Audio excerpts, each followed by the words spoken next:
everyone! So, ang topic natin for today is how to gain 1,000 subscribers in just 2 weeks based on my experience.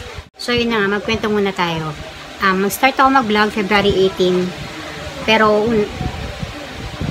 at first, parang biro-biro lang sa akin. Hindi masyado akong interesado, kumbaga, palipas oras lang siya. Then, parang na-enjoy ko na yung ginagawa ko. Kahit napupuyat ako, tinuloy-tuloy ko na siya. Yun, so, February 18 ako nag-start mag-vlog. Then, at first, wala akong idea kung paano siya sisimulan, kung paano ba gawin yung ganito, ilang oras lang ba dapat yung i-play mo para hindi ma-board yung mga viewers mo, gano'n. So, ginawa ko, nanood muna ako ng mga videos, then tutorials. Pinag-aralan ko muna siya kung paano siya gawin, kung paano siya i-execute ng maayos, ng hindi scripted. So, unang inaral ko kung paano gumawa ng thumbnail. So, yun ang unang importante na dapat medyo creative ka, kumbaga. Kasi, sa thumbnail magsisimula lahat eh.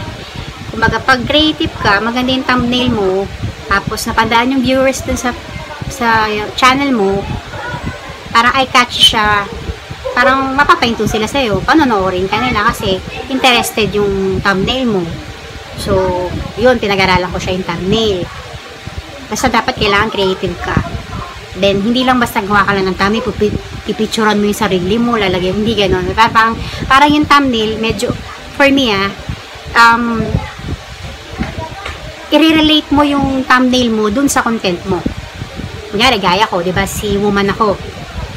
So, for example, about getting passport. So, lalagyan ko siya ng stickers na may passport na, kasi i-relate mo siya sa content mo. I-relate mo siya para medyo mapapaisip yung viewers mo na panoorin ko kaya to, parang ganda nito parang ganon. As second, pinag-aralan ko yung kung paano gumawa ng introduction. So, pag gagawa kayo ng introduction, huwag nyo masyadong hahabaan. At least 10 seconds lang yung gawin nyo na introduction nyo, kasi pag mahaba yung introduction nyo, based on sa mga napanood ko rin, maiinip yung mga viewers yung panoorin kayo. Kasi syempre, kunyari, iba, ang introduction mo is almost 1 minute na or 20 seconds na, masyado na matagal yun. So, at least 10 seconds gawin mo yung 10 to 12 seconds gawin mo yung yung introduction mo. Kasi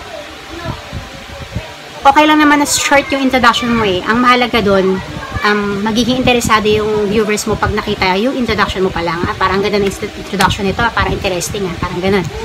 So yun, pinag-aralan ko yung introduction. Then, kung anong app yung magandang gamitin kapag cellphone yung gagamitin mo. Ang gamit ko lang pong application using my phone is KineMaster po. Lahat po ng pag-i-edit ko, I never used laptop. Cellphone lang po ang gamit ko. So, ginawa ko, inaral ko lang po siya, based on YouTube lang siya, nanonood lang ako ng mga tutorials, yun. So, KineMaster ang gamit ko, inaral ko yung introduction, then, magda-download kayo ng mga musics and yung mga effects nyo, sound effects, kasi maganda yung videos nyo kapag merong ganon. Medyo, parang ano lang, panggising lang sa kanila pag pinanonood ka nila. Medyo, may papasok silang, ibang sound silang maririnig, sound effects na maririnig dun sa videos mo. Then, pangatlo, good content. Kasi, for me, kapag okay yung content mo, hindi lang yung basta post ka lang ng post. Although, kailangan natin ng watch hour, diba? Pero, mas interesting kasi sa viewers kung panonoorin ka nila ng tatapusin nila yung videos mo. So, ayun, yun, good content. Then, ano pa ba?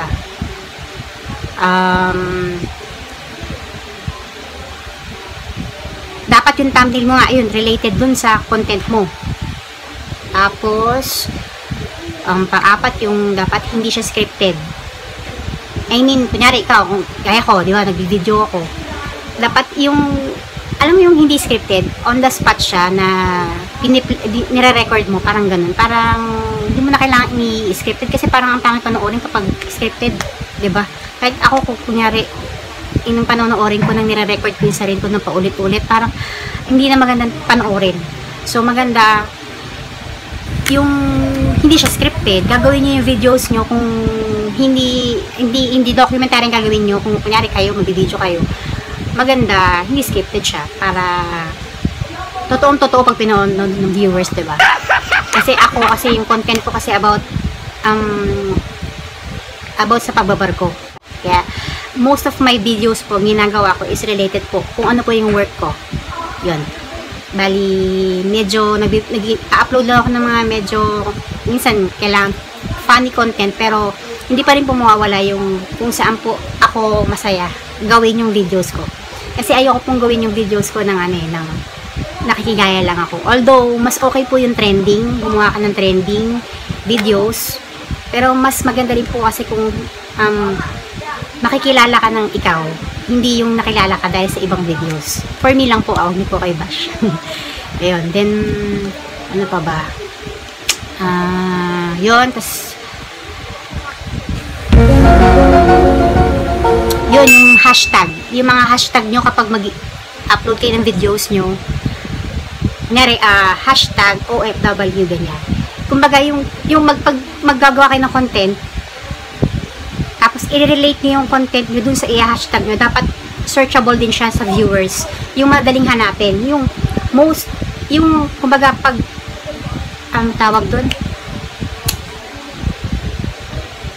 yung pag-type mo palang lalabas na siya, madali siyang, yun, searchable nga siya, kumbaga parang gagamit kayo ng hashtag nyo na madali siya makikita para mapanood yung videos nyo. Ayun, then ano ba? Lastly is yung end screen. Lately ko lang siya napag-aralan yung end screen. So, lately ko na lang din na-edit yung ibang videos ko. So, yung end screen po, yun yung pinaka-importante sa end part ng videos nyo. So, kung gusto nyo tumaas yung watch hour nyo, maglagay po kayo ng end screen sa last part ng videos nyo. Nagawa po ako ng tutorial nun, then ipopost ko na lang po sa susunod na vlog ko. Then, yun, end screen, then kailangan meron kayong ganun kasi para madagdagan yung watch hour nyo. Tapos, after panoorin ni viewers yung videos nyo, syempre magpa-pop up dun yung ilagay nyo na next video nyo, madadagdagan yung watch hour nyo. So yun, end screen, importante yun. Pag-aralan nyo, kasi para makatulong ako, maglalagay din ako ng tutorial ng end screen kung paano siya ilagay. Then, lastly, yun nga po, yung how I gain 1,000 subscribers in just 2 weeks. Ginawa ko po, nagpuyat ako. Sir, what? Kasama na yung pagpupuyat, pero huwag niyo pong papapayan yung health niyo.